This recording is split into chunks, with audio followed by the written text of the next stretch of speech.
Hello, નમસ્કાર વિદ્યાર્થી મિત્રો. હું કાતરિયા ભૂમિકા આપ સર્વ વિદ્યાર્થી મિત્રોનું સ્વાગત કરું છું તમારી પોતાની યુટ્યુબ ચેનલ ઓશન કોચિંગ ક્લાસીસમાં. તો આજે આપણે આપણું જે સરસ મજાનું 13મું કાવ્ય છે ચાલ મજાની આંબાવાડી, આનો પાર્ટ 1 આપણે પૂરો કરી નાખ્યો છે. કાવ્ય પંક્તિની સમજૂતી જોઈ લીધી છે અને આજે પાર્ટ 2 ની અંદર આપણે તેના સ્વાધ્યાયનું સોલ્યુશન જોવાના છીએ. તો શરૂ કરીએ ચાલ મજાની આંબાવાડીના સવાલ જવાબ, એના સ્વાધ્યાયનું સોલ્યુશન. અને એમાં આપણો સૌથી પહેલો પ્રશ્ન છે વાતચીત વાળો. તો એ સૌથી પહેલા પ્રશ્નની અંદર તમારો પહેલો સવાલ છે કે તમને કાવ્યની કઈ પંક્તિ ગમી અને એ તમારે યાદ કરીને ગાવાની છે. કે આપણે જે આ કાવ્ય પંક્તિ ભણી ગયા પહેલા પાઠની અંદર, ન જોયું હોય તો જોઈ લેજો. અને એ જે આપણે આખી કાવ્ય પંક્તિની સમજૂતી મેળવી છે, તો એમાં તમને કઈ પંક્તિ ગમે છે એને તમારે યાદ કરીને અહીંયા ગાવાની છે, મતલબ તમારે લખવાની છે. બરાબર? ચલો, તો મને કાવ્યની નીચેની પંક્તિ જે છે એ ગમી છે. તો કઈ પંક્તિ મેં મને ગમતી લખી છે, તમે તમને ગમતી લખી શકો છો. બાળ સહજ હોડી જેવું કઈ કાગળ કાગળ રમીએ, પાછળ વહેતું આવે જીવન, આપણે આગળ આગળ રમીએ. તો આ કાવ્ય પંક્તિ જે હતી એ મને આ કવિતાની વધારે ગમી હતી. હવે આપણો બીજો સવાલ છે કે કયા શબ્દો બોલવાની ગાવાની મજા પડી, તે શબ્દ તમારે બોલવાના છે. અહીંયા તમને બોલવાનું અને ગાવાનું કે, પણ એનો અર્થ છે કે તમારે એ જવાબમાં લખવાનું છે, એમને બોલી દેવાનું નથી.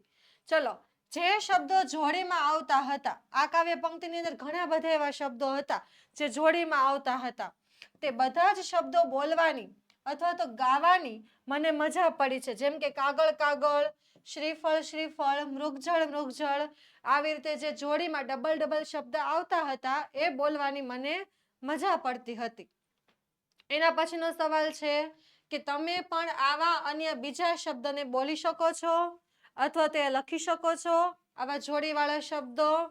તો હા, આવા અન્ય બીજા શબ્દો આ રીતે છે કે વાદળ વાદળ, સાગર સાગર, છાંયડો છાંયડો, તારલા તારલા વગેરે.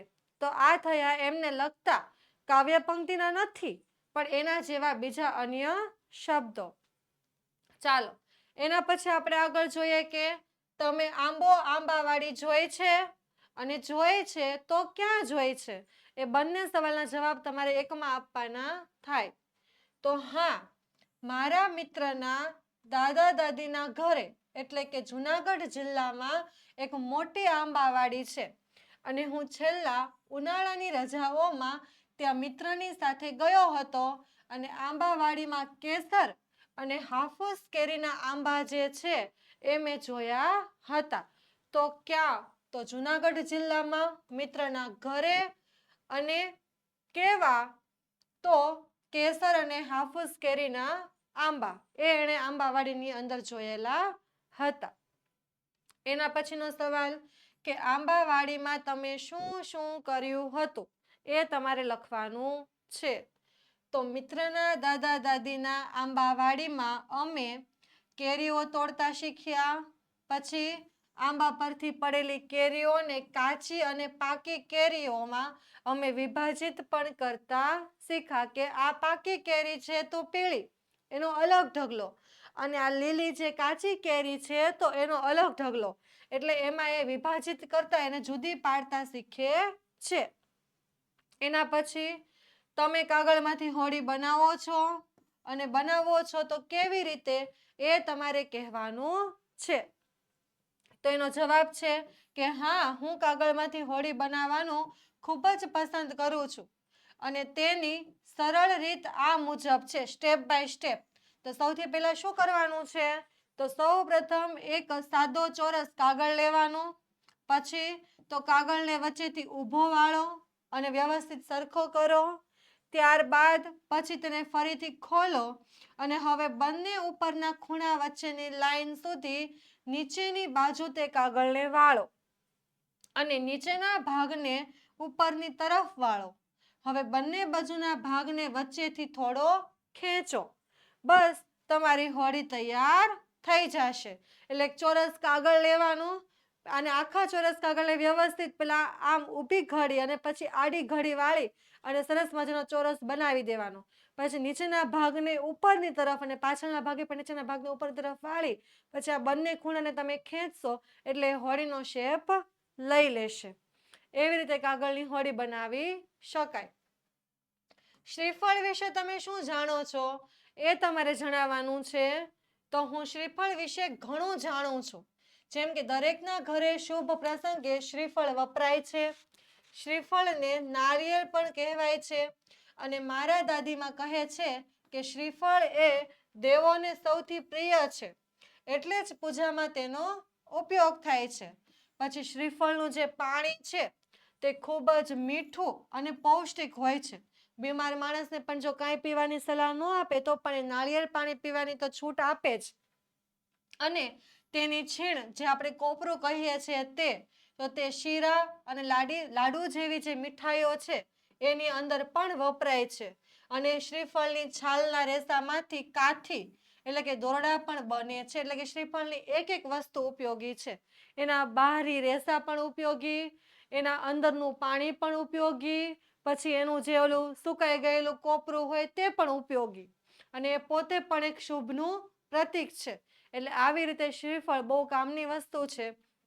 એના પછી 8મો સવાલ છે કે તમે જીવનમાં શું બનવાનું સ્વપ્ન સેવ્યું છે તે કહો. સપનું સેવ્યું એટલે કે તમારી શું ઈચ્છા છે, તમે જીવનમાં આગળ જઈને શું બનવાનું વિચાર્યું છે, કેવું સપનું જોયું છે, એના વિશે તમારે વાત કરવાની છે.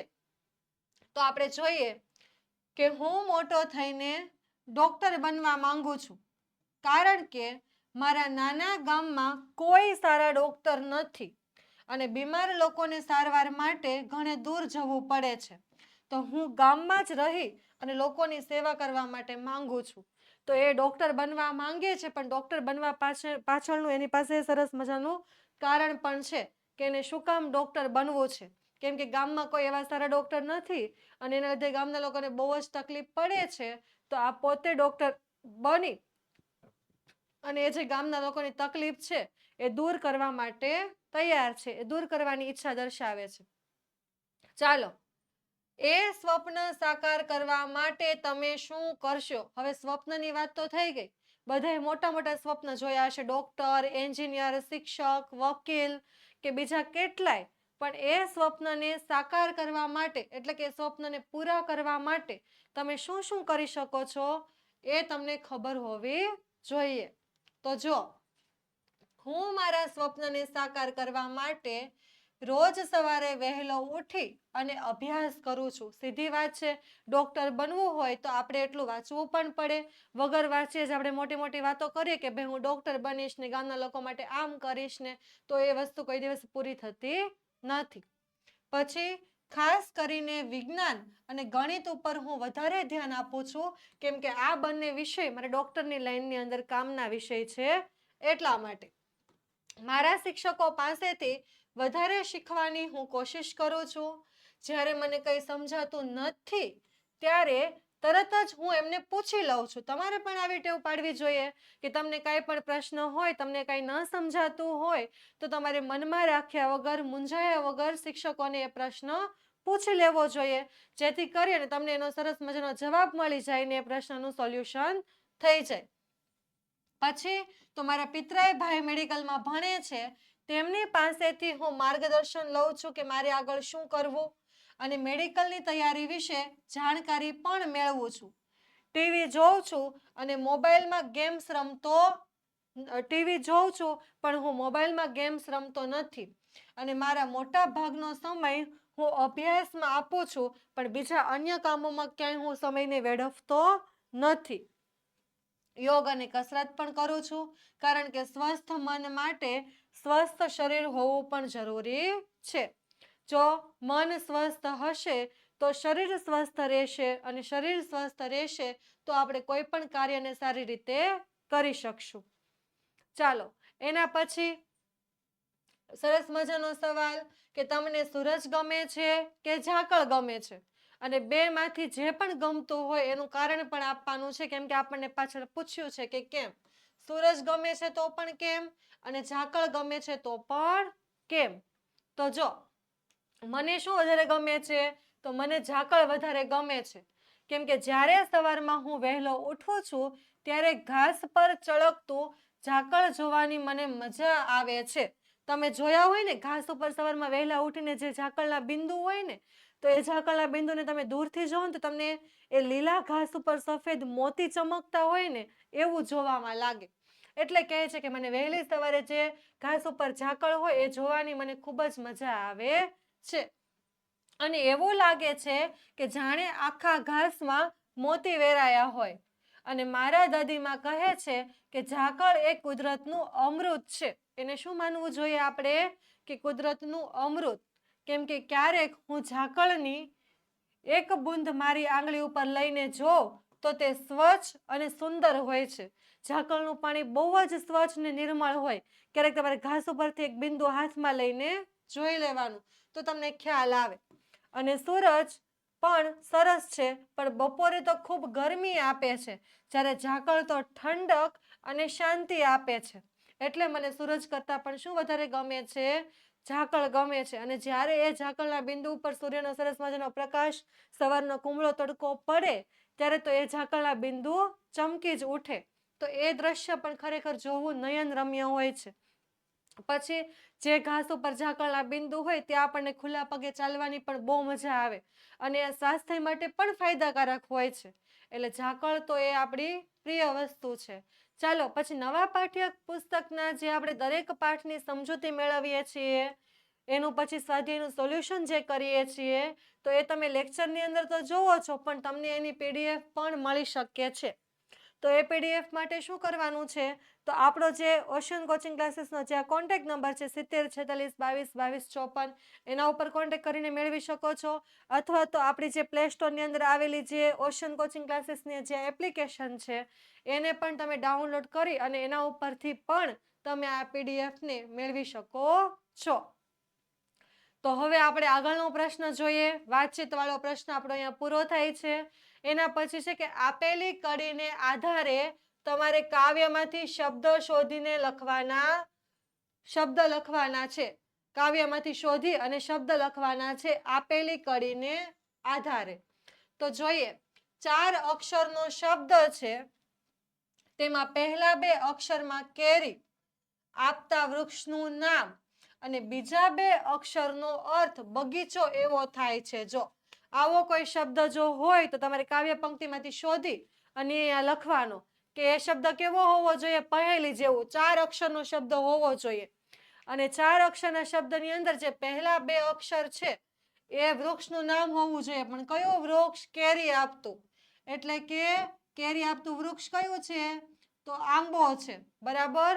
અને બીજા 2 અક્ષરનો અર્થ શું થવો જોઈએ? તો બગીચો એવો થવો જોઈએ. તો આનો જવાબ શું આવી શકે? જોઈએ આપણે તો છે આંબાવાડી. આંબો એટલે કે આ કેરી આપતું વૃક્ષ અને વાડી એટલે કે બગીચો. તો આપણો આ ઉખાણા જેવા જે સવાલ હતા એનો જવાબ આપણો આવે આંબાવાડી. તમને ખબર પડી ગઈ હશે એક સવાલની અંદર કે આપણે કઈ રીતે શોધીએ છીએ. બરાબર. ચાલો એના પછી બીજો સવાલ કે કાંટાળા વૃક્ષનું નામ છુપાયેલું છે અને કુલ 3ના 2 ગણા અક્ષરનો શબ્દ છે. તો એવો કયો શબ્દ આવશે? 3ના 2 ગણા એટલે કે 3ના 2 ગણા એટલે કે 6 અક્ષર. અને કાંટાળા વૃક્ષનું નામ એટલે કે બાવળ. બાવળ વૃક્ષ કેવું હોય? કાંટાળું હોય. એટલે બંનેનો સમાવેશ થઈ જાય એટલે એ શું બને? તો આવળ બાવળ. બરાબર. એના પછી 1ના 3 ગણા અક્ષર છે એટલે કે 3 અક્ષર.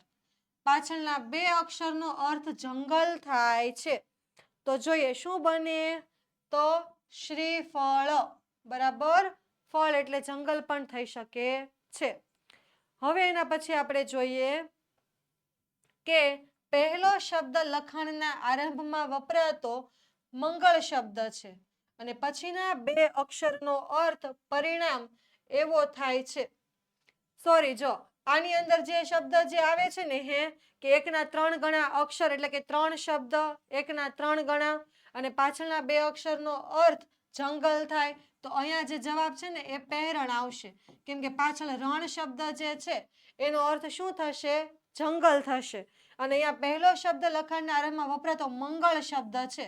તો અહીંયા મંગળ શબ્દ શું આવે? તો મંગળ શબ્દ એટલે કે શ્રી. અને પછીના બે અક્ષરનો અર્થ પરિણામ એવો થાય છે. તો અહીંયા આવશે ફળ. ફળ એટલે શું થાય? પરિણામ. બરાબર? એટલે આપણે આવી રીતે અહીંયા જવાબ લખવાનો છે. તો આનો જવાબ આપણો બનશે શ્રીફળ. અને આનો જવાબ આપણો બનશે પહેરણ. એ યાદ રાખજો.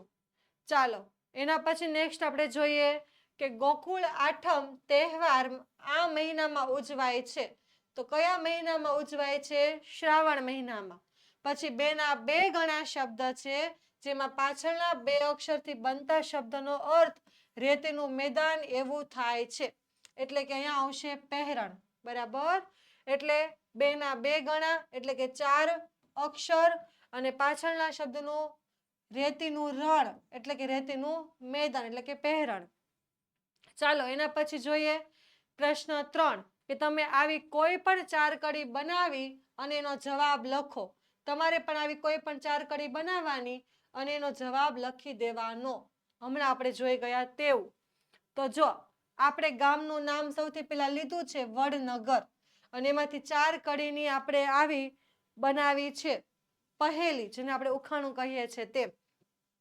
પહેલા બે અક્ષરમાં વૃક્ષનું નામ આવે એટલે કે વડ. જો વૃક્ષનું નામ આવી ગયું, પછી પહેલા અને ત્રીજો અક્ષર મળી અને જંગલનું પર્યાયવાચી થાય તો પહેલો અને ત્રીજો એટલે કે વન. તો વન એટલે જંગલ, પર્યાયવાચી એટલે કે સમાનાર્થી અથવા તો અર્થ કહી શકાય.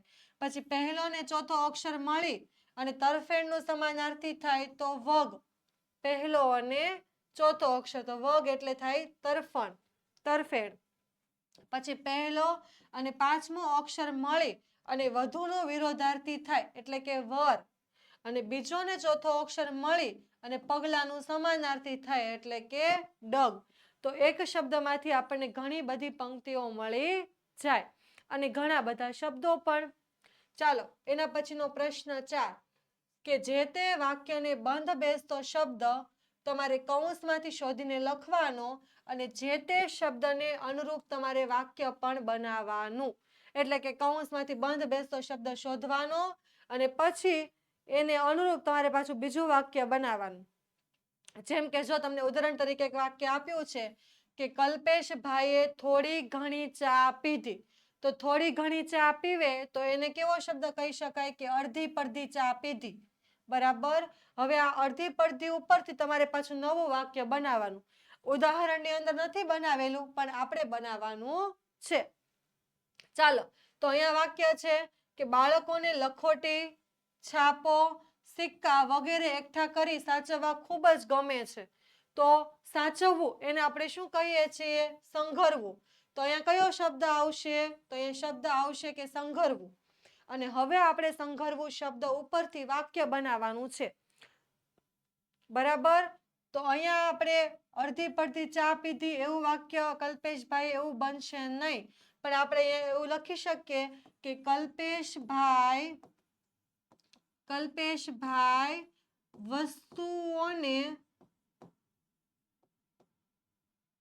વસ્તુઓને સંઘરતા હતા એટલે કે સાચવતા હતા. આવું તમે વાક્ય બનાવી શકો છો.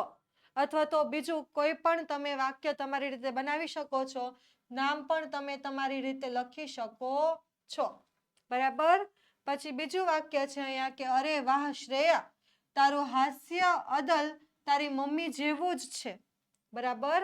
તારું હાસ્ય કેવું છે? તો તારી એકદમ તારા મમ્મી જેવું જ છે. તો હવે આનું આપણે શું બનશે કે સરીખું એટલે કે ઉપમા દર્શાવતો શબ્દ છે. તારા મમ્મી જેવું છે એટલે આપણે શ્રેયાનું જે હાસ્ય છે એને મમ્મી સાથે સરખામણી કરી છે એટલે સરીખું. તો હવે આપણે સરીખું ઉપરથી વાક્ય બનાવવાનું છે. તો અરે વાહ શ્રેયા, તારું હાસ્ય અદલ તારી મમ્મી સરીખું જ છે. એટલે કે આપણે અદલની જગ્યાએ શું શબ્દ મૂકી દેવાનો છે? સરીખું શબ્દ મૂકી દેવાનો છે. છેલ્લા કેટલાય દિવસોથી વરસાદ સતત વરસી રહ્યો છે. તો આની અંદર શું આવશે? હેલી. સતત વરસાદ વરસે અને આપણે હેલી કહીએ છીએ.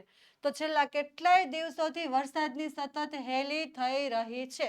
અહીંયા તમે એવું પણ લખી શકો છો કે આપણે જે સાચવવાની જગ્યાએ સંઘરવું કીધું છે, તો બાળકોને લખોટી, છાપો, સિક્કો વગેરે સંઘરવાનું ખૂબ ગમે છે. એવું વાક્ય પણ તમે આની અંદર લખી શકો છો. સાચવવું પણ લખી શકો અને સંઘરવું પણ તમે લખી શકો છો. બરાબર? એ વાતનું તમે ખાસ ધ્યાન રાખજો. એટલે કે આપણે જે પર્યાયવાચી શબ્દ આની અંદરથી લઈએ છીએ એ પર્યાયવાચી શબ્દનો ઉપયોગ કરી અને નવું વાક્ય બનાવી શકાય છે. એના પછી જોઈએ, કેયુર તું વગર કારણે કેમ દોડ્યા કરે છે? તો વગર કારણે એટલે શું એનો અર્થ થાય? તો નાહક. તો કેયુર તું નાહક કેમ દોડ્યા કરે છે? હક વગરનો, એવી રીતે. પછી પવનમાં પાંદડાનો મંદ મંદ ઝીણો અવાજ સંભળાઈ રહ્યો છે. શું થાય અહીંયા? સંભળાઈ રહ્યો છે. તો ઝીણો અવાજ સંભળાતો હોય એને આપણે શું કહીએ? તો મરમર કહીએ. તો અહીંયા શું વાક્ય બને કે પવનમાં પાંદડાનો મરમર અવાજ સંભળાઈ રહ્યો છે. બરાબર? તો ઝીણો અવાજ જે છે એની જગ્યાએ આપણે કયો શબ્દ મૂકી દીધો? તો મરમર શબ્દ મૂકી દીધો. હવે આગળનો પ્રશ્ન જોઈએ. તો આ પ્રશ્નની અંદર આપણે સમાન અર્થ ધરાવતા શબ્દોવાળા વાક્યોની જોડ બનાવો અને વાક્યોને લાગુ પડતો શબ્દ તમારે શબ્દાર્થમાંથી શોધીને લખવાનો છે. જો સમાન અર્થ ધરાવતા શબ્દોવાળા વાક્યો એટલે કે જે આ અવિભાગના વાક્યો હોય અને બ વિભાગના વાક્યો હોય, તો અ વિભાગમાંથી બ વિભાગમાં એક સરખા વાક્યો બનતા હોય તો તમારે એની જોડ બનાવવાની અને એને જોડકામાં લખવાની અને બંનેમાં જે સેમ સેમ જેવો શબ્દ લાગતો હોય એ શબ્દને તમારે આ શબ્દની અંદર લખી દેવાનો. તો સૌથી પહેલું વાક્ય બનશે કે તેણે મને મળવા માટે અમથું કારણ આપ્યું, પરંતુ સ્પષ્ટ હતું કે તેની પાસે સમય ન હતો. તે આની સાથે જોડ બને તેવું આપણી પાસે કેવું કયું વાક્ય છે? તો ચોથું વાક્ય છે. તો જો ચોથું વાક્ય આપણે જોઈ લઈએ કયું છે. બરાબર? અને એના પ્રમાણે આપણે પછી શબ્દને જોશું. તો જો, તારો વ્યર્થ વિચારવું છોડ અને કામ પર ધ્યાન કેન્દ્રિત કર. તો આવી રીતે ચોથું વાક્ય બનશે. અથવા તો તમે જે ઓલામાં બનાવ્યા હોય ને એ પ્રમાણે તમારે જોઈ લેવાના. તમારે અ વિભાગમાં કયા વાક્ય છે ને બ વિભાગમાં કેવા વાક્ય છે. બરાબર? તો આ 1 અને 4 સાથે બનશે અને એની અંદર શબ્દ આવશે અમસ્તુ.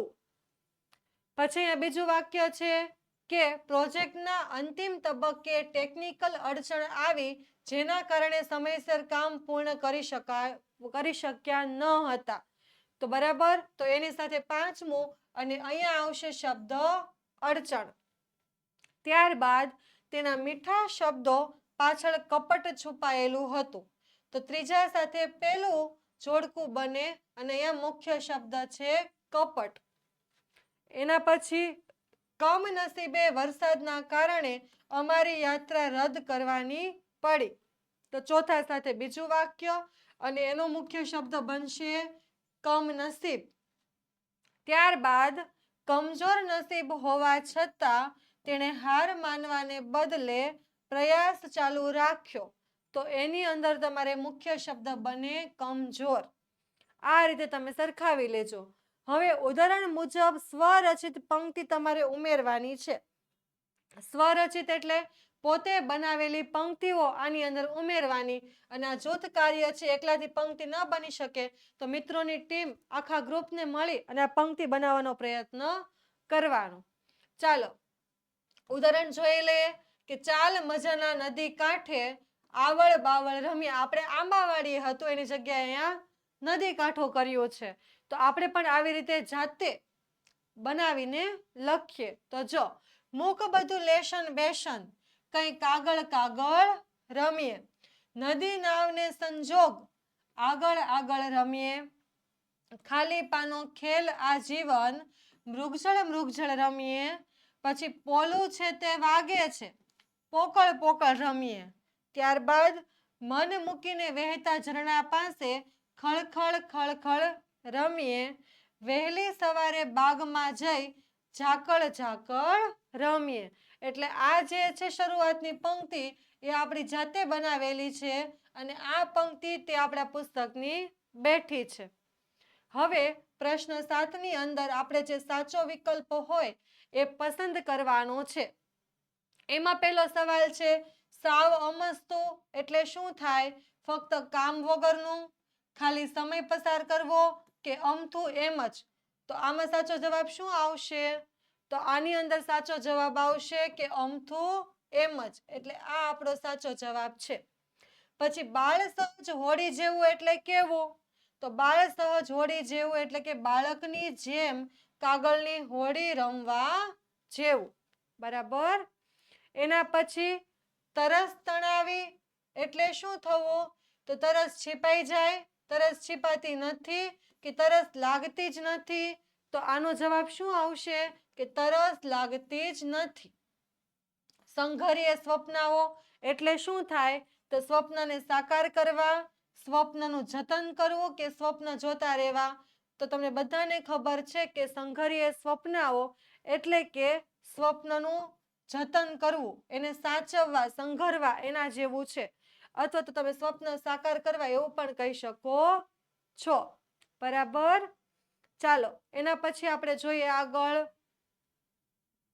કે 3 થી 12ના નીચેની પીડીએફ અને પીપીટીઓ પણ તમને મળી શકે છે ધોરણ 3 થી 12ની તમામ. અને એમાં કઈ કઈ પીપીટીઓનો સમાવેશ થાય છે કે પીડીએફનો? તો સ્વ અધ્યયન પોથીનું સોલ્યુશન, સમજૂતી અને સ્વાધ્યાય પોથીનું સોલ્યુશન, પછી ગાલા સ્વાધ્યાય પોથી, પ્રોજેક્ટ પ્રવૃત્તિ બુક, પ્રયોગ પોથી અને ભૂગોળ પોથી, અંગ્રેજી ગ્રામર, યુનિટ ટેસ્ટ અને અસાઇનમેન્ટ અથવા તો આઈએમપી પેપર. ક્યાંથી મળશે? તો આપણો જે ઓશન કોચિંગ ક્લાસીસનો કોન્ટેક્ટ નંબર છે 7046222254 તેમાંથી, અથવા તો આપણી ઓશન કોચિંગ ક્લાસીસની જે એપ્લિકેશન છે તેના પરથી તમે મેળવી શકો છો. હવે આપણો 8મો પ્રશ્ન છે કે તમારે પ્રશ્નોના જવાબ આપવાના છે. અને પ્રશ્નોના જવાબની અંદર સૌથી પહેલો આપણો સવાલ છે કે કવિ આંબાવાડીએ જવાનું કેમ કહે છે? અને આ પ્રશ્નોના જવાબ આપણે કાવ્ય પંક્તિને આધારે આપવાના છે કે ભાઈ કવિ આપણને આંબાવાડીએ જવાનું કેમ કહે છે? તો જો કવિ આંબાવાડીએ આવળ બાવળની એટલે કે એકબીજાને શોધવાની રમત રમવા જવાનું કહે છે. ત્યાં જવાનું કેમ કહે છે?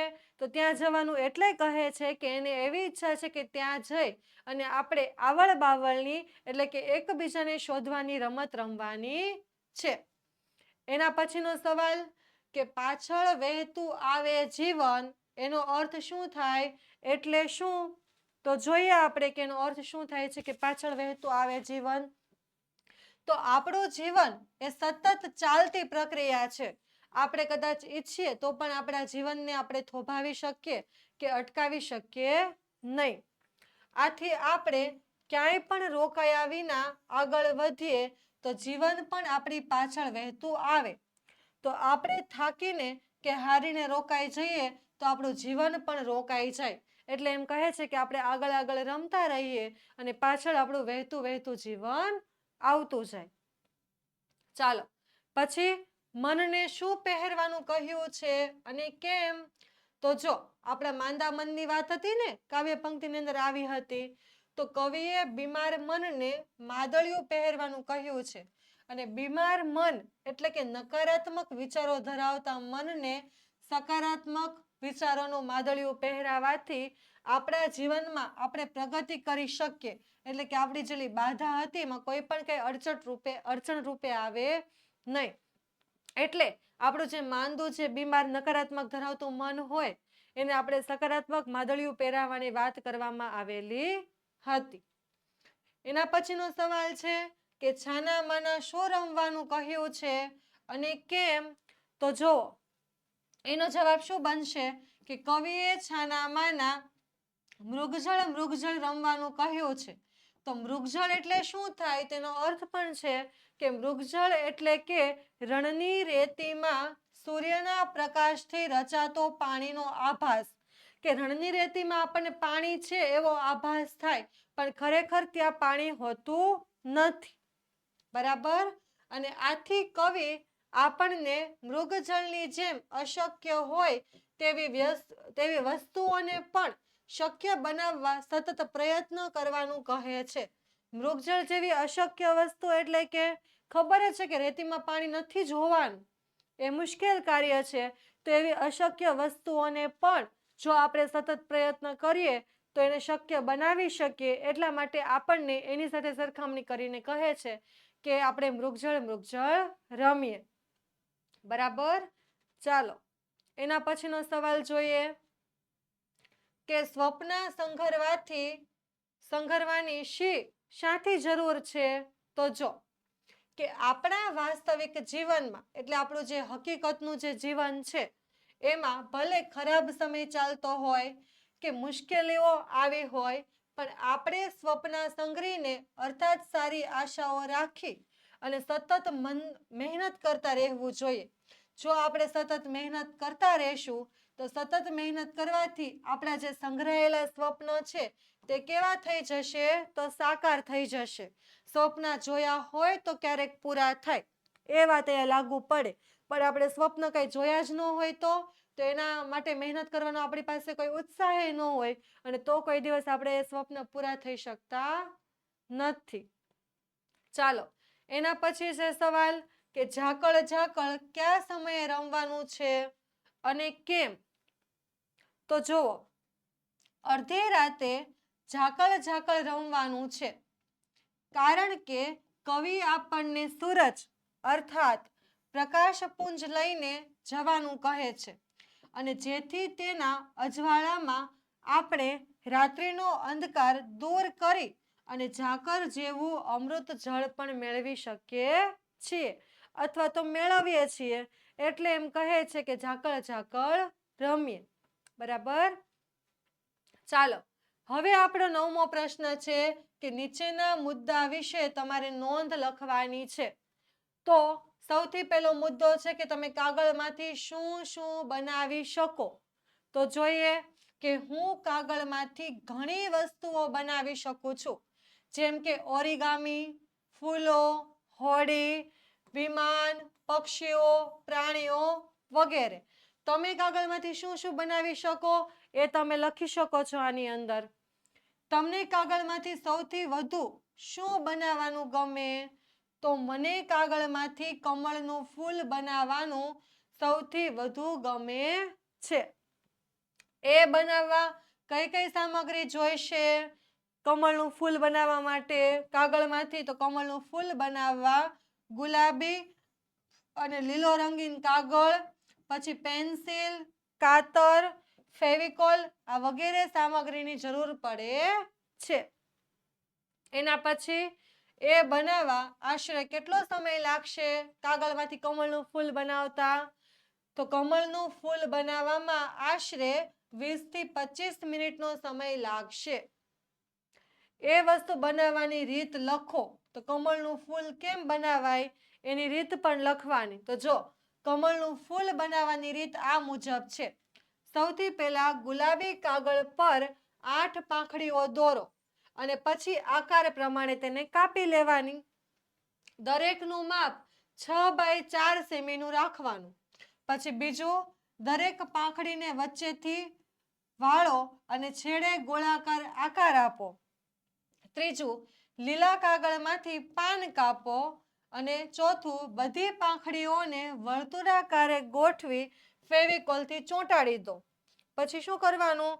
અને વચ્ચે નાની પાંખડીઓની બીજી હરોળ ચોંટાડો. નીચેનું પાન ચોંટાડો. આમ કાગળનું તમારે કમળનું જે ફૂલ છે એ તૈયાર થઈ જશે. એના શેપ આપવાના, પેન્સિલથી દોરવાનું, એ રીતે કટિંગ કરવાનું અને પછી ફેવિકોલથી એવા શેપમાં તમારે ચિપકાવી દેવાનું. હવે જો આપણો 10મો પ્રશ્ન, તમારા કોઈ પણ 2 મિત્રોએ કઈ વસ્તુ વિશે લખ્યું તેની સરખામણી કરવાની છે. કોઈ પણ એક ટોપિક ઉપર લખાણ કરવાનું છે અને તમારા 2 મિત્રોએ કઈ વસ્તુ વિશે લખ્યું છે એ તમારે જોવાનું છે. હવે અહીંયા આપણને સાહિત્ય સ્વરૂપ ગઝલ વિશેની વાત કરવામાં આવેલી છે કે આપણું જે સાહિત્ય સ્વરૂપ જે ગઝલ છે એ શું છે, ક્યાંથી આવ્યું છે, કઈ રીતનું છે? તો આપણે જોઈ લઈએ કે ગઝલ વાસ્તવમાં તો એક ફારસી કાવ્ય પ્રકાર છે, એટલે કે આ ગઝલ જે સ્વરૂપ છે એ આપણો સાહિત્ય પ્રકાર કે આપણો કાવ્ય પ્રકાર નથી. એ મૂળે કયો કાવ્ય પ્રકાર છે? તો ફારસી. તેમાં પ્રેમ, વિરહ, પ્રભુ ભક્તિ આ વગેરે વિષયો મુખ્ય હોય છે, એટલે કે એ વિષયો ઉપર એ લખવામાં આવે છે. પછી ગઝલ અરબી, ઉર્દુ જેમ આપણી માતૃભાષા ગુજરાતીમાં પણ હવે તો લખાય છે. ગઝલમાં 2 પંક્તિઓનો એક શેર બને છે, એટલે 2 પંક્તિ હોય એને એક શેર તરીકે ઓળખવામાં આવે છે. એવા કેટલાક શેર મળી અને આખી કૃતિ રચાય છે, એટલે કે આખી ગઝલ બને છે. તેનો પહેલો શેર મતલા અને છેલ્લો શેર મક્તા કહેવાય છે.